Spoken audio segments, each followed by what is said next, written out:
नमस्कार साथियों एवं विद्यार्थियों, मैं आलम सर स्वागत करता हूं हमारे YouTube channel easy notes classes में। साथियों, जेपीएससी पीटी की महत्वपूर्ण टॉपिक संथाल परगना काश्तकारी अधिनियम यानी एसपीटी 1949 से कुल 5 प्रश्न पूछे जाएंगे। मैंने 30 ऑब्जेक्टिव प्रश्नोत्तर तैयार किए हैं और आशा करता हूँ ये आपको परीक्षा में बेहतर सफलता दिलाने में मदद करेंगी। तो आइए इसे शुरू करते हैं। इससे पहले मेरे चैनल्स को लाइक एंड सब्सक्राइब करना ना भूलें। तो आइए, पहला प्रश्न इस प्रकार है। संथाल परगना काश्तकारी अधिनियम 1949 किसके बंदोबस्ती रिपोर्ट के आधार पर बनी थी? जॉन हॉफमैन, मिस्टर गैंजर, बाबू राखलदाल या कॉर्नवालिस? तो सही उत्तर होगा मिस्टर गैंजर। जॉन हॉफमैन ने सीएनटी एक्ट इसके मसौदे पे तैयार हुआ था। बाबू राखलदास ने रजिस्टर तैयार किया था। कॉर्नवालिस ये गवर्नर जनरल थे। दूसरा प्रश्न है, पहला रैयती कानून संथाल परगना रेगुलेशन एक्ट कब पारित हुआ? 1937 में, 1949 में, 1872 में, 1872 में। 1937 में इंक्वायरी कमेटी का गठन हुआ था। 1949 में ये संथाल परगना टेनेंसी एक्ट 1 नवंबर 1949 को लागू हुआ था और 1908 में सीएनटी एक्ट लागू हुआ था। तो 1872 सही उत्तर है। क्वेश्चन नंबर 3 है, संथाल परगना काश्तकारी अधिनियम 1949 में कितनी धाराएं एवं अध्याय हैं? 19 अध्याय, 271 धाराएं, 9 अध्याय, 72 धाराएं, 12 अध्याय, 72 धाराएं, 7 धाराएं। तो 9 अध्याय और 72 धाराएं। 19 अध्याय, 271 धाराएं ये सीएनटी एक्ट के हैं। अगला प्रश्न है, संथाल परगना क्षेत्र की जागीर या जमींदारी को राजस्व पंजी में किस नंबर द्वारा दर्शाया जाता है? किस नंबर, ये इंपॉर्टेंट क्वेश्चन है।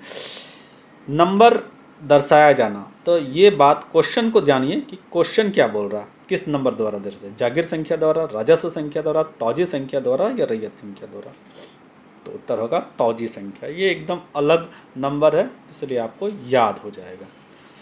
अगला 5वां प्रश्न है, एसपीटी एक्ट 1949 के किस धारा के अंतर्गत किसी भाग को वापस दिलाने से पूर्व विधिवत किया गया कार्य कोई कार्य प्रभावित नहीं होगा? धारा 1 के अंतर्गत या धारा 2 के अंतर्गत, धारा 4 के अंतर्गत, धारा 5 के अंतर्गत? तो धारा 2 के अंतर्गत। धारा 1 संक्षिप्त नाम एवं प्रसार है। धारा 4 इसमें परिभाषाएं दिए हुए हैं कि कृषि वर्ष किसे कहते हैं, लगां आदिवासी किसे कहेंगे, भूभक्त बंद किसे कहेंगे। धारा 5 में ग्राम प्रधान का नियुक्ति किस प्रकार होता है वो दिया हुआ है। तो हम लोग जान गए बाकी धाराओं को। अगला क्वेश्चन है, पॉज करके देखें अगर आपको लग रहा है कि वीडियो स्पीड चल रहा है, क्योंकि हमें 30 प्रश्न करना और शॉर्ट वीडियो बनाना है ताकि कम समय में आप अधिक चीज़ों को जानें। तो आपको लगता है कि मैंने स्पीड जा रहा हूँ, तो आप पॉज करके वीडियो को देखेंगे, रिवर्स करके देखेंगे। प्रश्न को अच्छे से देखें पहले, उसके बाद उत्तर। एसपीटी एक्ट 1949 की धारा 4 के तहत कृषि वर्ग परिभाषित है। धारा 4 अध्याय 1 से है क्वेश्चन। जहाँ बांग्ला साल चलता है वहाँ प्रथम बैसाख से प्रारंभ होने वाला वर्ष। बी, जहाँ फसली साल चलता है वहाँ प्रथम आश्विन से प्रारंभ होने वाला वर्ष। सी, जहाँ कृषि वर्ष प्रायोजनों के लिए कोई अन्य वर्ष चलता है। यह उपरोक्त सभी। तो उत्तर होगा उपरोक्त सभी। उपरोक्त सभी इसलिए होगा क्योंकि संथाल परगना का अगर हम लोग भौगोलिक संरचना जाने तो ये पाकुड़, गोड्डा, ये इलाके जो हैं, पाकुड़ खासकर और जामताड़ा जो इलाका है वो बंगाल से सटा हुआ है, इसलिए बंगाल का प्रभाव दिखता है वहाँ पर, वहाँ के क्षेत्रीयता में। फिर गोड्डा, भागलपुर जो है साहबगंज से सटा हुआ है। गोड्डा और साहबगंज जो है भागलपुर, तो बिहार का असर दिखता है, तो प्रथम आश्विन से।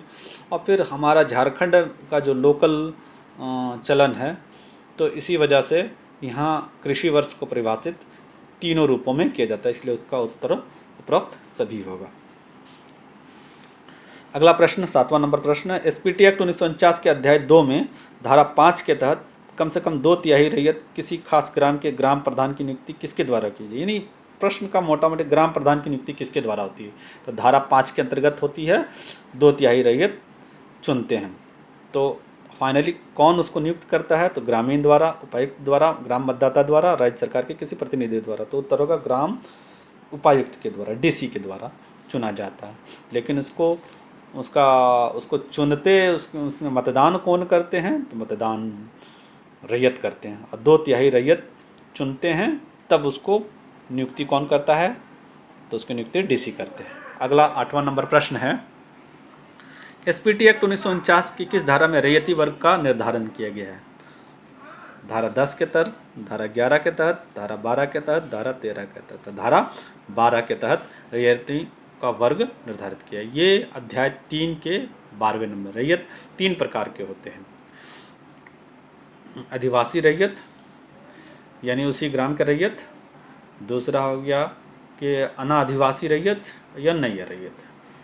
अधिवासी रैयत जो उसी गांव में रहते हैं, अन्य अधिवासी रैयत जो उस गांव में नहीं रहते हैं, और नई रैयत जो रिकॉर्ड में लिखित है। नए रैयतों में 3 प्रकार के रैयत होते हैं। क्वेश्चन नंबर 9, एसपीटी एक्ट 1949 की किस धारा के तहत किसी रैयत को अपने घरेलू या कृषि संबंधी प्रयोजनों के लिए अपने जोत में बिना प्रभार के ईंट या खपड़े बनाने का अधिकार होगा? तो क्वेश्चन का मूल बिंदु है, खपड़े या ईंट बनाने का अधिकार किस अधिनियम के द्वारा दिया गया? धारा 14, धारा 15, धारा 20, धारा 18।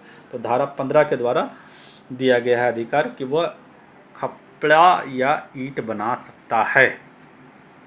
धारा 14, तो धारा 14 के तहत भूमि संबंधी रैयत को बेदखल नहीं करेगा जब तक उसको उपायुक्त बेदखल नहीं करता। धारा 18 के अंतर्गत वह कच्चा या पक्का मकान बना सकता है, और धारा 20 के अंतर्गत रैयत को अधिकार का हस्तांतरण उल्लेखित है। क्वेश्चन नंबर 10, एसपीटी एक्ट 1949 के तहत किसी रैयत को अपने जोत में वृक्ष, बांस लगाने, काटने, लाह या रेशम कीट पालन का अधिकार होगा। यानी क्वेश्चन का मूल बिंदु क्या है कि बांस लगाने या काटने का अधिकार किस धारा के अंतर्गत है? बांस लगाने, काटने या लाह बनाने का अधिकार किसके तहत है? तो धारा 17 के तहत। धारा 17 के तहत उसे बांस लगाने या काटने का अधिकार है। धारा 14 के अंतर्गत उसे बेदखल नहीं करेगा जब तक उपायुक्त ना करेगा। धारा 20 के अंतर्गत रैयत के अधिकार का हस्तांतरण है, और धारा 16 के अंतर्गत वह मछली उत्पादन कर सकता है, कुआं बना सकता है अपने लिए। इसमें एक एक्सेप्शन है कि कोई भी वृक्ष में अपवाद है, महुआ का वृक्ष काटना है तो उसे एसडीओ से अनुमति लेनी पड़ेगी, यानी अनुमंडल पदाधिकारी से। धारा 11, एसपीटी एक्ट 1949 के किस धारा के तहत रैयत जोत में कुआं, तालाब, पानी सिंचाई या मछली पालन या का उत्पादन या उपयोग कर सकता है? तो ऑप्शन ए है धारा 16, ऑप्शन बी है धारा 18, ऑप्शन सी धारा 20, ऑप्शन डी है धारा 21। तो धारा 16 के अंतर्गत वो जो है पानी, सिंचाई, मछली उत्पादन का उपयोग कर सकता है या लगा सकता है। यानी सिंचाई के लिए कुआं, पानी पीने के लिए कुआं, सिंचाई के लिए तालाब, मछली पालन का उत्पादन कर सकता है धारा 16 के अंतर्गत। यानी क्वेश्चन जो है उसको ध्यान से देखिएगा 11 नंबर क्वेश्चन में कि पानी के लिए वो तालाब, कुआं, तालाब में मछली उत्पादन कर सकता है, तो इसका उत्तर होगा धारा 16 के अंतर्गत। क्वेश्चन नंबर 12, एसपीटी एक्ट 1949 के तहत किस धारा में प्रावधानित है कि घरेलू कृषि प्रयोजन के लिए जोत पर कच्चा या पक्का मकान बना सकता है? प्रश्न का मूल बिंदु है कच्चा या पक्का मकान बना सकता है। ऑप्शन बी धारा 20, ऑप्शन ए धारा 20, ऑप्शन बी धारा 14, ऑप्शन सी धारा 18, ऑप्शन डी धारा 19। तो धारा 18 के अंतर्गत वह कच्चा या पक्का मकान बना सकता है। अंडरलाइन किए हुए हैं कच्चा या पक्का मकान बनाने का प्रावधान किसमें दिया हुआ? धारा 18 के अंतर्गत। अगला प्रश्न है, एसपीटी एक्ट 1949 के किस धारा में जोत का विभाजन तथा लगान का वितरण उल्लेखित है? ए धारा 19, बी धारा 18, सी धारा 17, डी धारा 16। तो धारा 19 के अंतर्गत ये उल्लेखित है कि वह कच्चा या धारा 19 के अंतर्गत उल्लेखित है कि वह विभाजन तथा लगान का वितरण उसमें उल्लेखित है धारा 19 में। जबकि बाकी हम लोग देख चुके हैं धारा 18 बोलता है कच्चा या पक्का मकान बना सकते हैं। धारा 17 के अंतर्गत वृक्ष काट या लगा सकता है। धारा 16 के अंतर्गत मछली उत्पादन या तालाब में सिंचाई कर सकता है, पानी निकाल सकता है, पानी पी सकता है। धारा 14, क्वेश्चन नंबर 14, रैयत के अधिकार का हस्तांतरण, रैयत के अधिकार का हस्तांतरण 1949 के किस धारा में उल्लेखित है? धारा 21, धारा 20, धारा 22, धारा 23। तो रैयत के अधिकार का उल्लंघन धारा 20 के अंतर्गत उल्लेखित है। अगला क्वेश्चन है, एसपीटी एक्ट 1949 के किस धारा में रैयती भूमि का वितरण का उल्लेख है? धारा 22, धारा 23, धारा 21, धारा 26। प्रश्न का हम लोग ये जस्ट समझें, धारा विनिमय या बदलेन कहाँ पर उल्लेखित है? तो धारा 23 के अंतर्गत। किस धारा में एसपीटी एक्ट 1949 के तहत विक्रय एवं दान के हस्तांतरण की प्रक्रिया उल्लेख है? 25 एवं 26 के अंतर्गत, 27 के अंतर्गत, 23 के अंतर्गत या 18 के अंतर्गत? धारा 25 एवं 26 में दिया हुआ है दान के हस्तांतरण या विक्रय की प्रक्रिया। अगला प्रश्न है, था SPT act, question number 17, SPT act 1949 के धारा 27 के तहत बंजर भूमि का बंदोबस्ती पट्टा कितनी प्रतियों में तैयार की जाएगी? मतलब कितने प्रति तैयार किए जाएंगे धारा 27 के तहत अगर बंजर भूमि को बंदोबस्त किया जाता है? क्वेश्चन का मूल बिंदु कितनी प्रतियों में?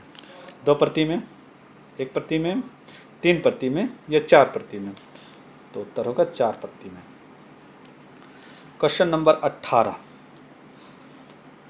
एसपीटी एक्ट 1949 की धारा 33 के तहत कितने वर्षों के बंदोबस्त बंजर भूमि को आबाद नहीं किए जाने पर बंदोबस्त रद्द होगी? बंदोबस्त रद्द होगी, ये मूल प्रश्न है धारा 33 के अंतर्गत, जब आप उसे आबाद नहीं करते हैं। ऑप्शन है 3 वर्ष, 5 वर्ष, 10 वर्ष या 12 वर्ष? तो उत्तर होगा 5 वर्ष। क्वेश्चन नंबर 19, एसपीटी एक्ट 1949 के किस धारा के तहत उपायुक्त द्वारा चिन्हित चारगाह पर रैयत को मवेशी चराने का अधिकार, रैयत को मवेशी चराने का अधिकार किस धारा के अंतर्गत? धारा 37 के अंतर्गत, धारा 20 के अंतर्गत, धारा 15 के अंतर्गत, धारा 39। तो धारा 37 के अंतर्गत मवेशी चराने का अधिकार जो उपायुक्त चिन्हित करेगा उसके अंतर्गत दिया जाएगा। किसी पहाड़िया गांव में खाली होल्डिंग तथा बंजर भूमि को गैर पहाड़िया के साथ बंदोबस्त नहीं किया जाएगा। एसपीटी एक्ट 1949 में किस धारा में यह प्रावधान है? क्वेश्चन नंबर 20 में गैर पहाड़िया को नहीं दिया जाएगा बंदोबस्त। तो ये किस में उल्लेखित है? धारा 33, धारा 41, धारा 20, धारा 45। धारा 41 के अंतर्गत गैर पहाड़िया को ये नहीं बंदोबस्त किया जाएगा। SPT act, question number 21, SPT act 1949 के धारा 43 के तहत वस्तु रूप में लगान नहीं स्वीकृत होगा। 43 के अंतर्गत देखिए, क्वेश्चन को पढ़िए, 43 के तहत वस्तु रूप में लगान नहीं स्वीकृत होगा। इसके 1955 में संशोधित धारा में किस धारा में कर मुद्रा लगान 4 बराबर किस्तों में वर्ष के अंतिम दिन के प्रत्येक तिमाही को दे होगा? 43 का के अंतर्गत, 43 खा के अंतर्गत या 43 गा के अंतर्गत या 43 घा के अंतर्गत? तो होगा 43 का के अंतर्गत 4 बराबर लगान किस्तों में लिया जाएगा कर, लेकिन 43 के अनुसार वस्तु रूप में लगान नहीं स्वीकृत होगा।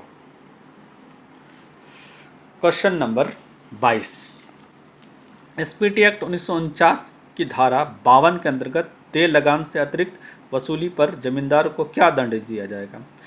52 के अंतर्गत देय लगान से अधिक अगर वसूली किया जाए तो क्या दंड दिया जाएगा?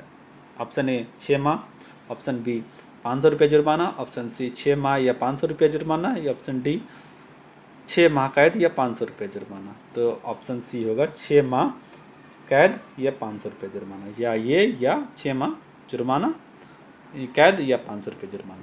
क्वेश्चन नंबर 23, एसपीटी एक्ट 1949 के किस धारा के तहत भवन निर्माण तथा अन्य प्रायोजन के लिए भूस्वामी भूमि का अधिग्रहण कर सकता है? धारा 53, धारा 52, धारा 10, धारा 9, धारा 53 के अंतर्गत। क्वेश्चन नंबर 24, एसपीटी एक्ट 1949 के किस अध्याय में न्यायिक प्रक्रिया 54 से 63 वर्णित है?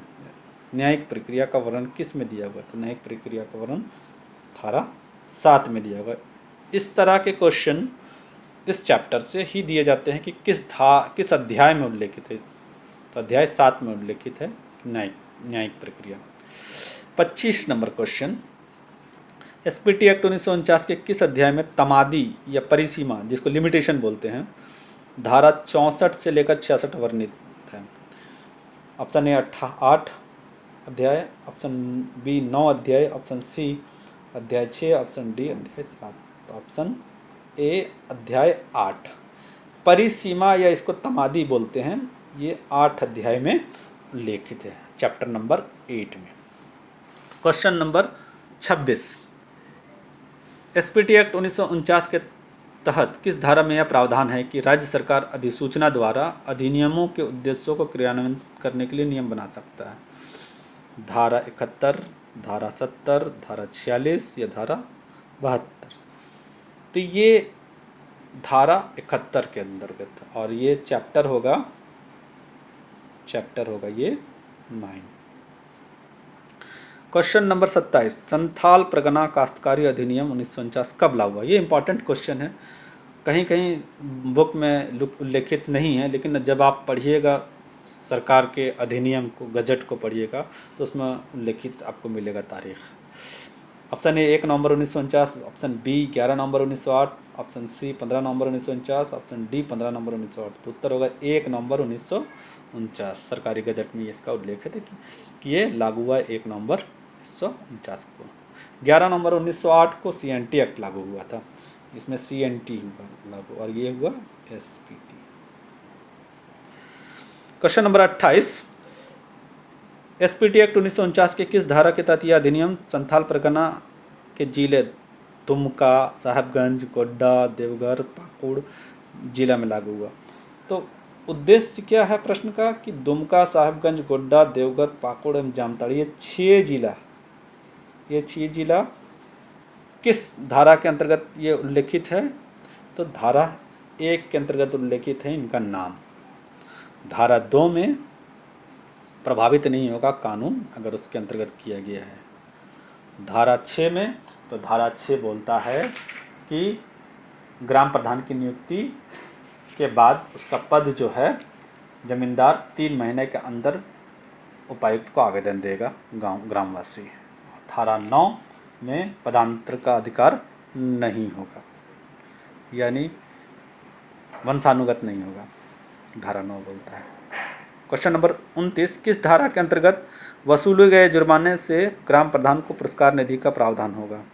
तो वसूले गए जुर्माने से ग्राम प्रधान को पुरस्कार दिया जाएगा। धारा 10, धारा 11, धारा 13, धारा 12।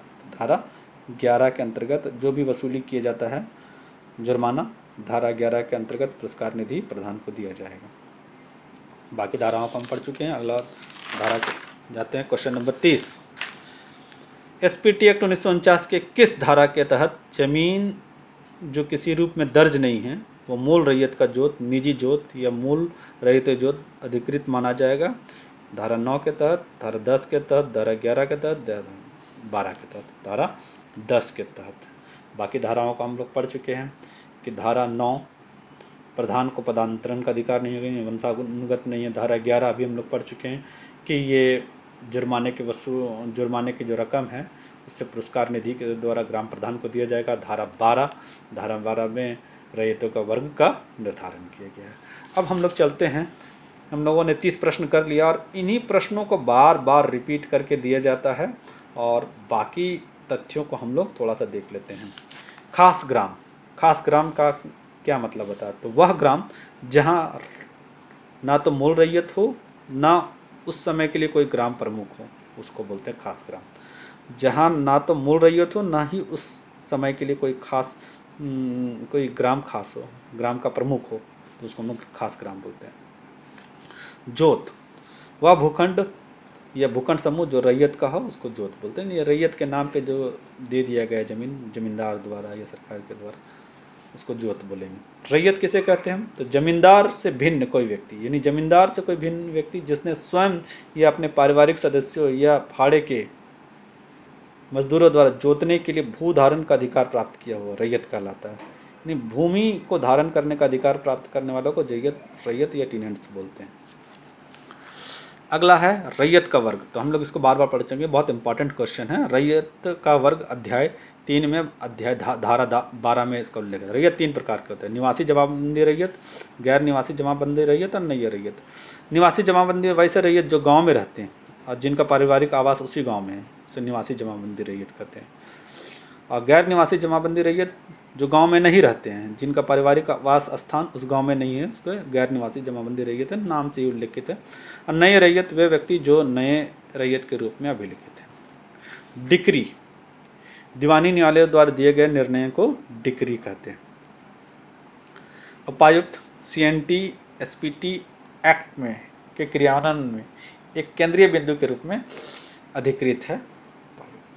इस प्रकार हम 3 प्रश्न को हम लोगों ने देखा। आशा करते हैं कि ये प्रश्न आपको सफलता दिलाएंगे, और मैंने बाकी जो शब्दों का तरीका उस पर थोड़ा सा और इसको पॉज करके रिवर्स करके देखिएगा, तो आपको आशा करते हैं कि ये सब प्रश्न आपके JPSC PT में आपको बहुत सफलता दिलाने में मदद करें। तो आने वाले चैनल्स में हम इसका डिस्कस करेंगे और आगे पाठ का देखेंगे। Thank you.